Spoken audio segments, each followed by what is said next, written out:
Starting to the top right, we currently have the Terran player for Team MVP. It is MVP ban.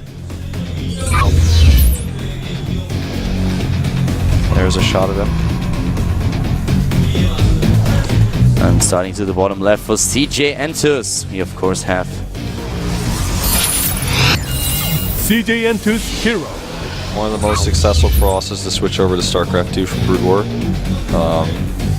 And you know, he's a player who has gotten quite strong. He's always kind of been a mid-tier player, and that was true from the beginning. And I think he's improved quite a bit. He could get out of this group. There's a chance. You know, when I look at players like you know, the players we saw get out yesterday, you look at them in the group and you're like, I'm not sure. But when they get out of the group, you think, okay, maybe I underestimated him. And I feel like Hero is a player to not be underestimated. The thing is that Hero has actually a really bad record in this matchup, but that also results in him playing the best Terrans out there. Like, he has in total a 42% win ratio with 19 maps played, but of those 19 maps, he lost 11, and of those 11, he lost 4 maps to Innovation alone. So that kind of tells the story already a little bit. A few of the other maps he lost to players like Flash, Tasia, and Reality, so that's really the best Terran players that we have in Korea.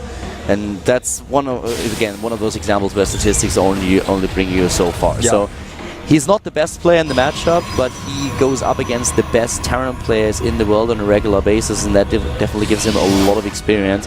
Bang, on the other hand, he himself is only a 57% win ratio with 7 maps played, and most of those guys were not too great either. So I would still give the edge to Hero, even though in statistics he's far behind his opponent. Yeah. I agree with you here. Just looking at this, Hero has actually done some weird stuff with his gas. For example, he has a second gas now he's not using. Just now adds 3 in. The first gas he had to use for a long time was only 1 probe inside. And I would say that was intentional, but in the build he's using, it's actually not. Meanwhile, he's actually up against a double Reaper build. So Hero's showing some nerves right off the start, and he will be able to defend against the Reaper, but it's not going to be easy, and the Reapers will be able to scout everything he's doing. No way he's going to be able to deny it. He didn't get a fast Mothership Core. He can start one right now if he wants to cut the Sentry, but he goes Sentry first. You know, one of the things while we are having in this game not too much action going on just yet that I wanted to mention about the situation that we had live and with losing the first game.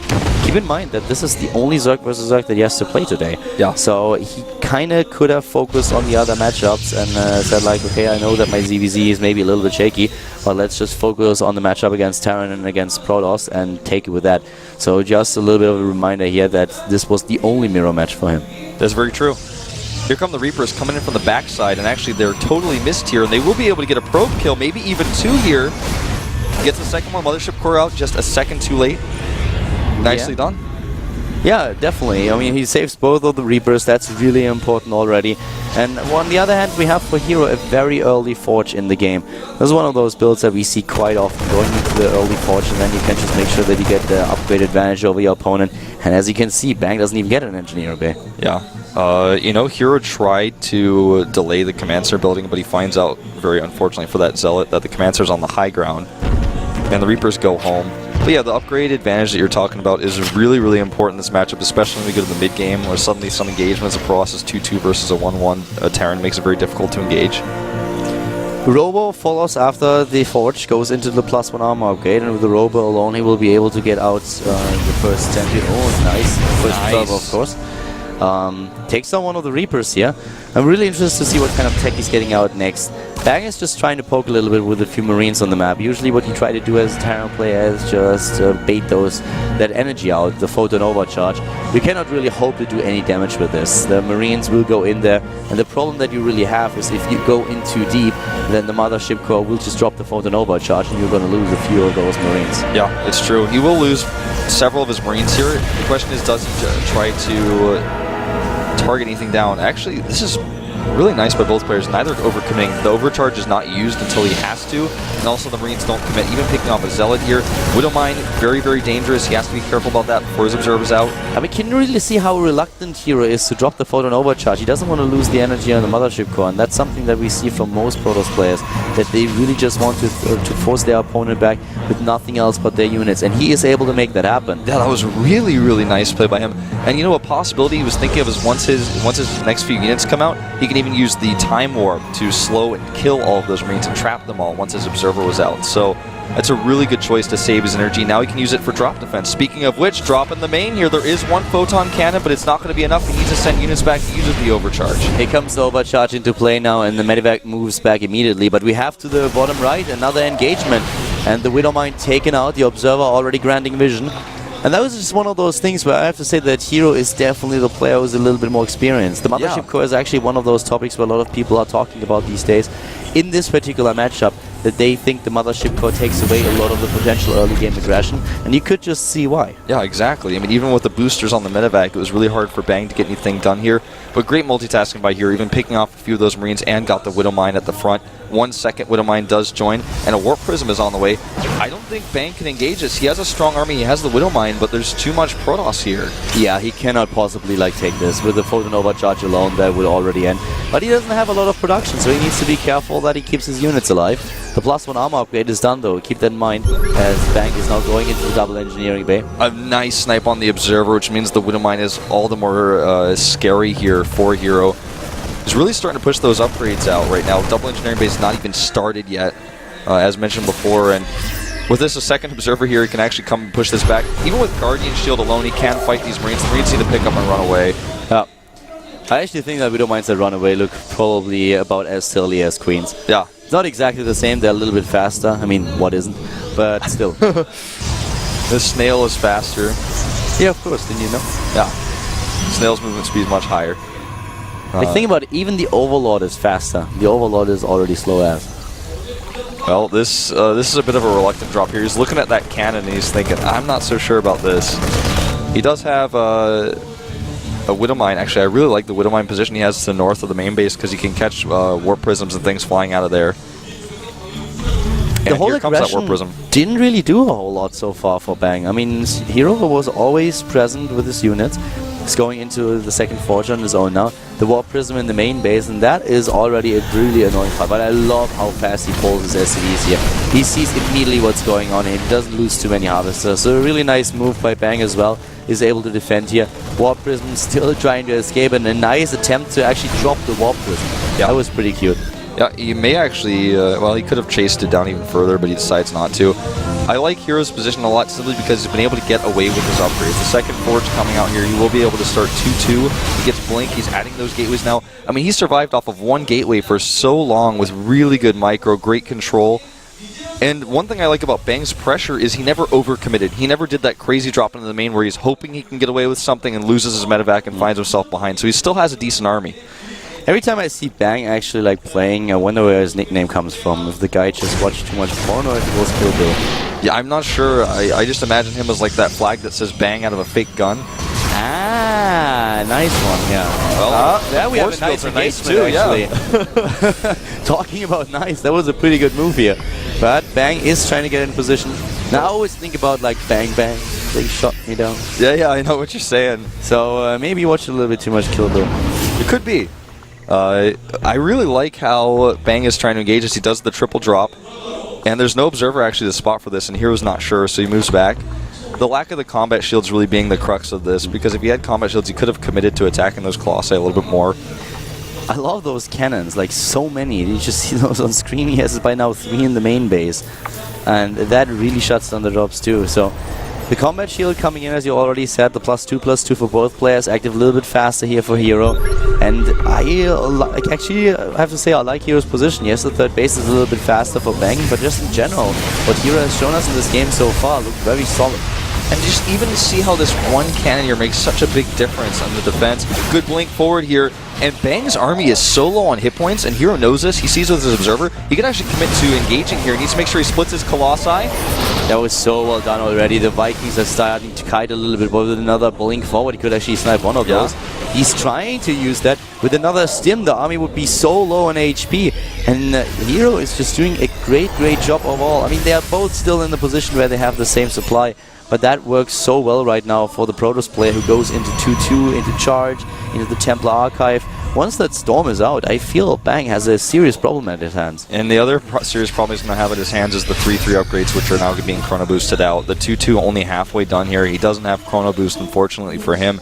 Bang takes a supply lead, and he has the better army, and he has the better raw production, but the tech is just 100% better for Hero, and that's why he has less army supply, because he's been using all of his gas in the tech. And once he has all the tech, that's of course going to change, and he's going to continue to use his army.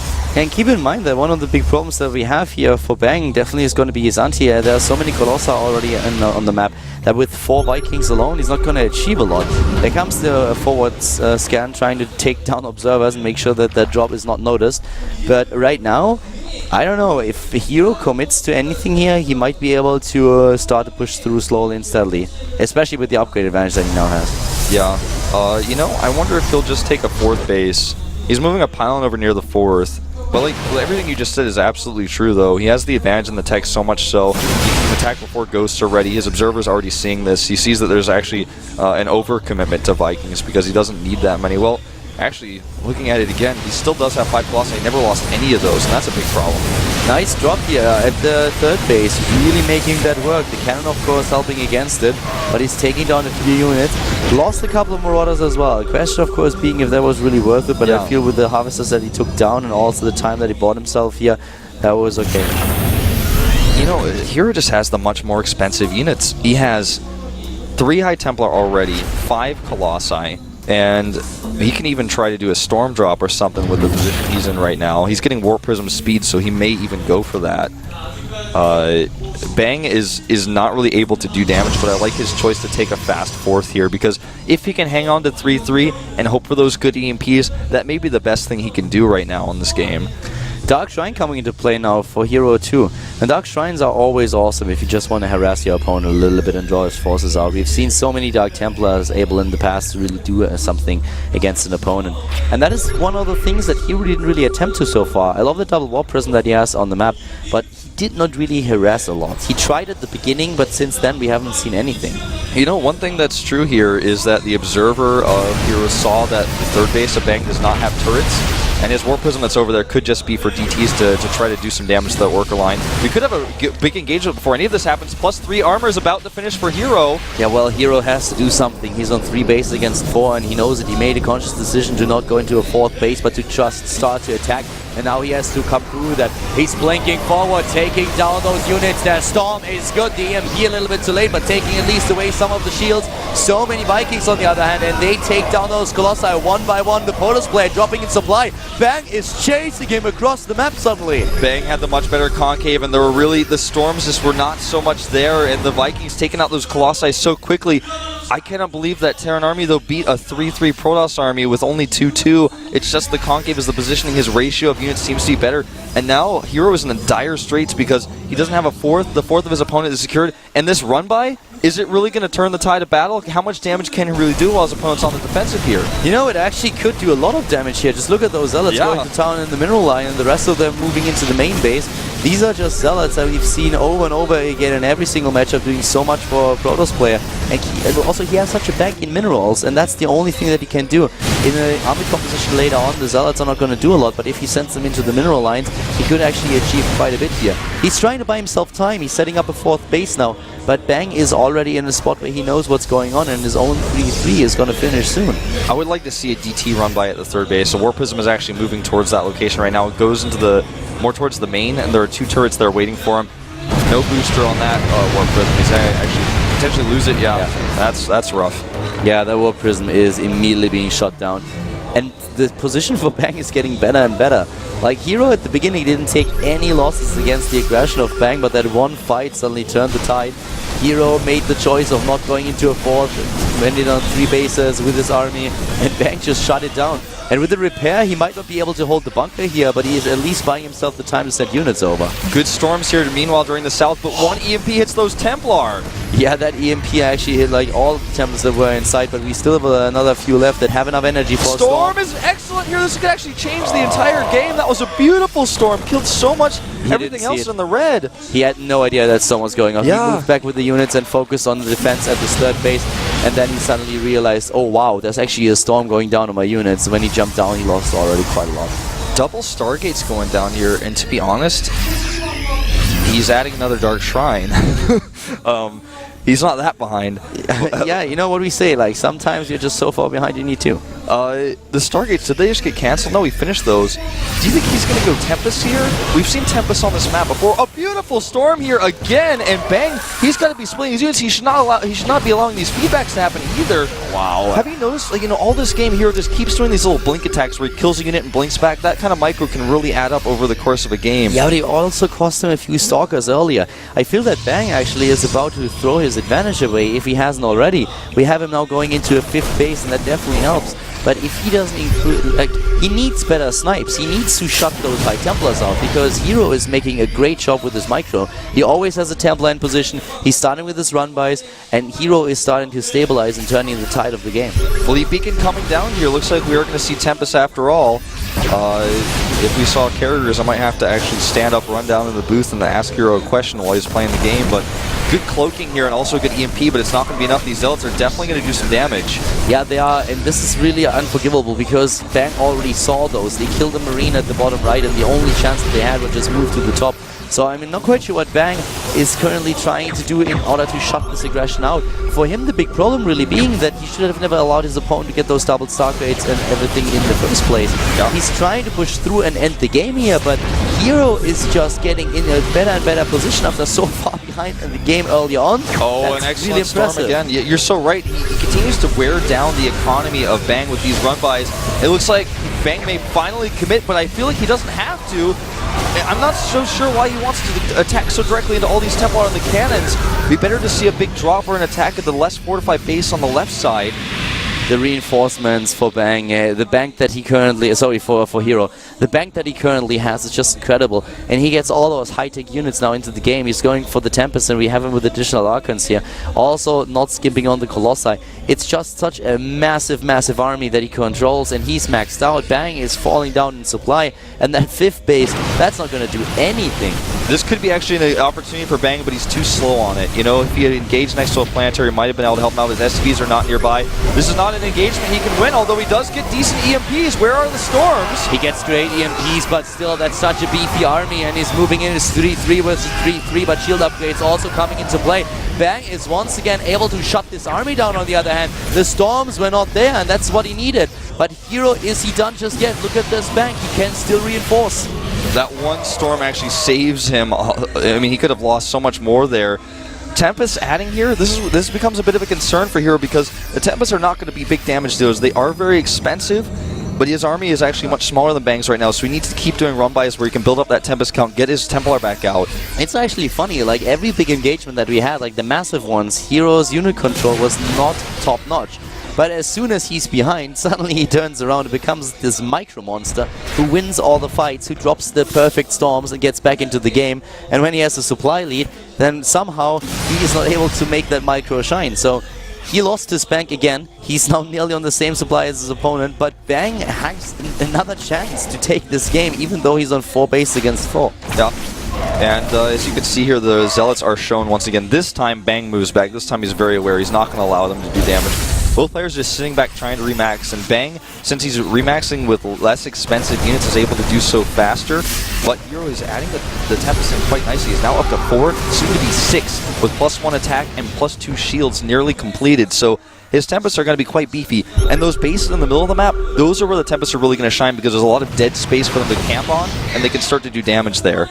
The problem is that we have a double Starport Viking production for Bang, and if he gets enough Vikings out there, then good luck, Hero, with your Tempest. Because yes, they can take down a lot of those, and the problem really being, in my opinion, that we have so many Tempests. There's also Colossi started, so Vikings alone will counter a lot here if he gets enough out of them, because right now he only has 6, he will have 10 in a second, and that's not enough to deal with this much anti-air. Yeah, you know, well, this is a good pickoff. All these Stalker pickups I really like.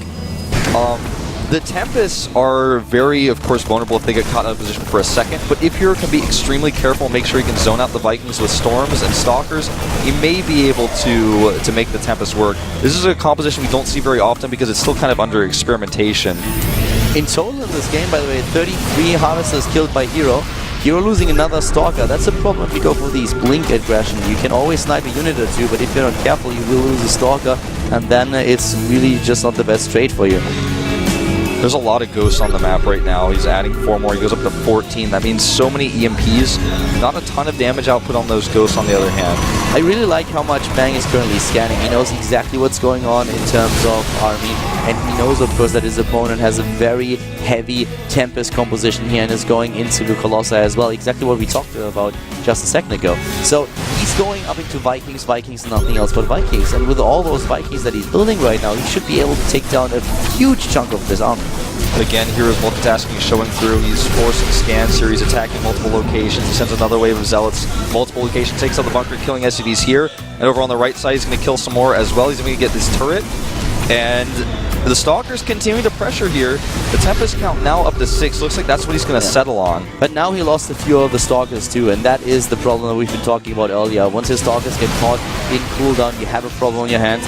The Zealot run by the main base, they are becoming a bigger and bigger issue. He should really even think about just dropping maybe a bunker there, but he gets a good shot at the 5th base and forces a cancel, and that's amazing here for Bang, even though Hero is trying to set up a ninja expand with bottom right. Yeah, the base to the bottom right is really important. I don't know if Bang is going to find that in time. The massive supply lead that Bang has really doesn't actually show where this game is at right now. It's very even because the units that Hero have are probably almost twice as expensive. In fact, actually about 40% more expensive. But you know, I'm not really so sure. The problem is the following. If Bang is able to get the EMPs against the High Templars, then the Vikings will obliterate everything else. That's, I feel, the most important part. If you get the EMPs against High Templars, unit control is going to be everything in the last battle. And once those High Templars are out of energy, the Vikings will go to town, and then, well, God bless your soul if you're a Tempest or a Colossus. Yeah. I mean, you don't want to face those units. You don't want to face Marines even as a Tempest, so the Tempests need to move into position to do something. They're a huge investment that are getting no return right now. This nuke will, of course, be cancelled by these Zealots, and actually that's the lost Ghost Academy too, which means no more Ghosts. But the Observer speed here means that Hero is getting ready to start using his Tempest to snipe SCVs to start doing damage. It would really be worth it for Bang by now to just set up 2 bunkers to the right side and put a couple of units in I totally agree. Because, like, how many Zealot run bys have we now seen that arrive on this path, and how much have they taken out? If you just compare that, it would be really worth it. The Viking here, of course, spotted by the factory. Another Ghost Academy is also being built, not only for the Ghosts later, but so that he can add another nuke. And these warp-ins, why? I love that he adds always just the 1 DT, because the Zealots do some damage, and he finishes off some, so you don't realize there's a DT in there until it's too late. Scan here does realize the DT, but he actually should be able to save it with the Zealot's help, maybe? Yeah.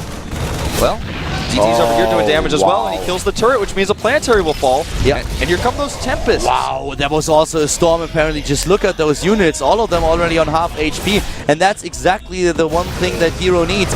Good storms against this army, then he can take this game easy peasy. This would be amazing for him if he could come back here once again. The Terror player is still with a better supply. I'm not quite sure why those Vikings that we have in the main base don't just simply hunt down the Warpersmen. There they are now. Yeah, finally doing it. Good feedbacks here, and also a decent storm killing all the units. Even saves the Templar for now.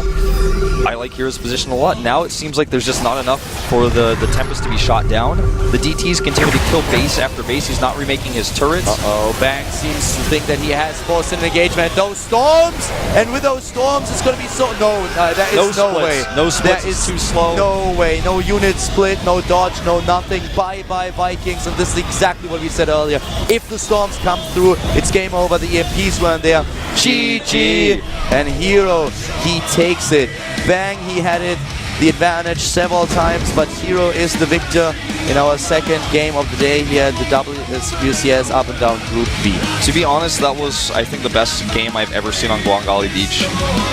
It was the longest game I've ever seen there, I think, and showed that the map can offer a lot of run-by spaces. I feel like the biggest issue for Bang was not making those bunkers you were talking about, not having adequate turret defense for the DTs in the late game, and he got worn down. He had some serious advantages in the game, but he couldn't capitalize on them, and Hero never stopped with the aggression. He had Warp Prism speed, he had 2 Warp Prisms all the time doing Zealot run-bys, even walking Zealots across the south. That's one of the things that we see more and more happening in Terran versus Protoss. The Protoss players just using their mineral bank that they have to put it into a lot of aggression, and that's what once again took down the Terran play here in the end. You could really see that Bang was forced into aggression because all of those DTs, all of those Zealots did so much damage, and then he was like, well, if I don't actually go for it right now and take the game, he's gonna just wear me down and I'm gonna lose it here. But Bang still with a couple of really nice moments in the game, and he could have taken that. Absolutely, there were some really, really good moments. For example, the engagement he took when he was down on upgrades. Well, moving on here, though, we are going into Beyond versus Life, a very famous match, in fact, played between, or actually it was Koga between, I don't know why I was thinking, they're both on Snatch a long time ago, but regardless, Beyond very well known for his streaming his Persona on Prime, a very, very strong Terran, but he's kind of been in the shadows for a while. The last few matches we've really been able to see from him offline were in the Team League, and he was definitely having some issues with his play, especially against Protoss. And we already saw Life's first game, but Beyond is somebody I'm kind of more interested in here because Life in this matchup, I don't know if Beyond has a chance. Well, we are definitely going to find out. I mean, this is not one of those games where for Life also a lot is on the line here. He's usually not really a player who chokes in the sense that he gets too nervous going into a game where there's a lot of pressure on. He can deal with pressure really well, but he needs to kind of win this. If you suddenly are out down in a group with 5 players and you need to hope for a tiebreaker later on, you can just hope for a 2-2. So that's why we definitely need to see a little bit of action from him. But as you already said, in this matchup in particular, Life is the better player. We're going to go talk about statistics a little bit later on. And now we are going, of course, into the game. Newkirk Precinct, a really straightforward attack route that you have here. Life is going up against Beyond, Startail versus Prime. We have Zerg versus Terran here at the WCS Up and Down Group B with Colin Wolf.